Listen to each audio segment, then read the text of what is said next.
Abraham, est-ce qu'Abraham avait un rêve? Quel était le rêve d'Abraham? Avoir un enfant, un fils. C'est Sarah qui a eu l'enfant, mais être père d'un enfant. D'un enfant, mais quel enfant? Né de qui? De son épouse. Avoir un enfant, son rêve. Et Dieu a respecté son rêve. Parce qu'il était un rêve de fidélité. Fidélité à son épouse. Parce qu'il pouvait avoir tous les enfants qu'il voulait. Il n'était pas empêché à ce temps-là. Il pouvait avoir. Mais pour respecter son épouse, pour respecter son sentiment, il a préféré rester sans personne, sans fils, parce qu'il aimait son épouse. Il était fidèle. Il avait déjà la fidélité dans son cœur. Et le rêve était avoir un enfant. Dieu l'a dit, je ferai de toi une grande nation. Et Dieu a répété ça. Dieu a répété ça. Plus de fois. Et un jour, Abraham a dit, nous arriverons là les autres semaines qui viendront. Il a dit, Seigneur, comment je veux savoir ces choses? Il y a un moment qu'il a dit, Seigneur, comment je serai le père d'une grande nation si je n'ai pas des enfants, des descendants? Comment je peux être une grande nation si je n'ai pas... Ou soit, comment ça sera possible?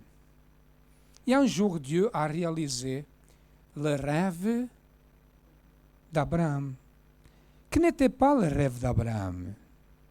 Était un fils né de la promesse, de la fidélité, parce qu'il était fidèle. Et quand Dieu l'a donné le rêve, l'accomplissement de son rêve, Dieu avait un rêve aussi. Abraham avait le rêve d'avoir un enfant. Et quel était le rêve de Dieu? De le donner? Quel était le rêve de Dieu? Faire de lui une grande nation.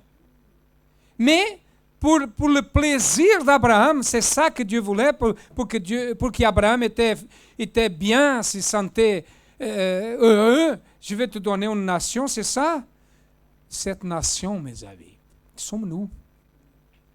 Sont les âmes. C'est un peuple de Dieu. Un peuple né de Dieu. Un peuple qui fasse la volonté de Dieu, qui soit obéissante, fidèle, persévérante, qui soit fidèle jusqu'à la mort. Et un jour, l'enfant a grandi. L'enfant a grandi. Et le rêve d'Abraham s'accomplissait. L'enfant était déjà... il avait les yeux dirigés vers le rêve matérialisé. Et Dieu a dit, Abraham, donne-moi ton rêve. Tu as lutté toute la vie pour ça. Donne-moi. Pourquoi Dieu a demandé Isaac?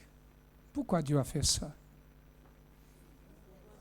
Au moment qu'il allait le sacrifier, imaginez, le grand rêve, lui, qui a été accompli, matérialisé, et maintenant Dieu le demandait.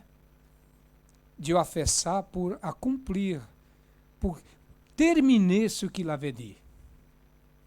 Au moment qu'il allait sacrifier, Dieu a dit, arrête, ne fais pas ça. 2 fois, parce qu'il était déterminé à accomplir la volonté de Dieu. Et Dieu a dit, maintenant je sais que tu m'aimes. C'est ici la clé. Quand quelqu'un aime une autre personne, elle veut quoi? Que l'autre personne soit bien, n'est-ce pas? Abraham a fait ça. Il était en train de donner son rêve pour accomplir le rêve de Dieu. C'est comme s'il disait, Seigneur, je donne mon rêve, je laisse mon rêve ici pour que ton rêve soit accompli. Et Dieu a dit, maintenant je sais que tu m'aimes. Vous savez? Maintenant je sais que tu te préoccupes que je sois heureux, que je puisse accomplir. Ça, c'est le secret, mes amis. Quand une personne est comme ça, elle met, ça c'est le premier commandement. Et Abraham, avant le commandement, parce qu'il était avant la loi, Abraham était déjà en train d'accomplir le premier et grand commandement. Et le deuxième aussi. Parce que par amour à Dieu, il a montré son amour vers Dieu. Il aimait plus à Dieu qui est son fils, qu'à lui-même. Il a mis Dieu dans la première place, avec toute la force. Sacrifier son fils pour être agréable à Dieu, c'est toute la force. N'est-ce pas? Tout le cœur, tout ton cœur. À cause de quoi? Et le deuxième commandement était où? L'accomplissement du rêve de Dieu. Et le rêve de Dieu, c'est quoi aujourd'hui? Quel est le rêve de Dieu? Gagner des âmes par amour aux âmes. Il a fait, il a tout fait. Il a montré qu'il était vraiment, qu'il aimait Dieu vraiment. Quand quelqu'un aujourd'hui fait ça, il y a cet amour, cette sincérité, cette fidélité inconditionnelle, sans condition. Le Saint-Esprit vient et descend sur la personne. Au temps d'Abraham, n'avait pas le baptême du Saint-Esprit. Sinon, il avait reçu le Saint-Esprit. Il n'a pas reçu le Saint-Esprit, mais son nom a changé. Il n'était plus Abraham. Il a reçu un H dans son nom qui représente le souffle de Dieu. Amen. Tu ne seras plus Abraham, tu seras Abraham. Amen. Abraham. Il est devenu Abraham. Et Dieu a dit, je sais que tu m'aimes. Il a gagné le statut d'ami de Dieu. Et Dieu a le plaisir, il a le plaisir de dire, je suis le Dieu d'Abraham, d'Isaac et de Jacob, sa descendance, Israël. Mes amis, ça c'est très, très fort. Les jours que vous faites ça, les jours que vous vous donnez entièrement, et vous êtes capable de sacrifier votre rêve en faveur du rêve de Dieu, ou soit tout ce que nous faisons, soit pour être agréable à Dieu, le Saint-Esprit descend. Il envoie le Saint-Esprit. Pourquoi? De la même manière qu'il a dit, il est aussi fils d'Abraham. Aujourd'hui, quand il donne le sceau de son esprit, c'est la même chose que dire, il aussi, il est descendance d'Abraham. Parce qu'il n'a pas nié son fils, le meilleur qu'il avait, sa propre vie, par amour à moi. Amen. Vous avez compris? Faites-le. Je ne dis pas de le faire ça parce que ça c'est impossible de faire je vais le faire maintenant. Non. Non. Parlez avec lui quand vous êtes à la maison et dites, Seigneur, je veux t'aimer. Je veux t'aimer.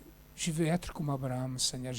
Dis-moi ce que je dois faire, je le ferai. Je me donne à toi à 100%. Faites ça. Pratiquez et vous allez voir. Amen. Et en ce moment même, si vous avez compris, sachez que Dieu parle avec vous. Je ferai de toi un exemple. Seigneur, mais comment je peux voir ça si je n'ai pas de conditions financières? Comment je peux faire ça si je suis stérile? Comment je fais ça si ma famille ne m'accepte pas?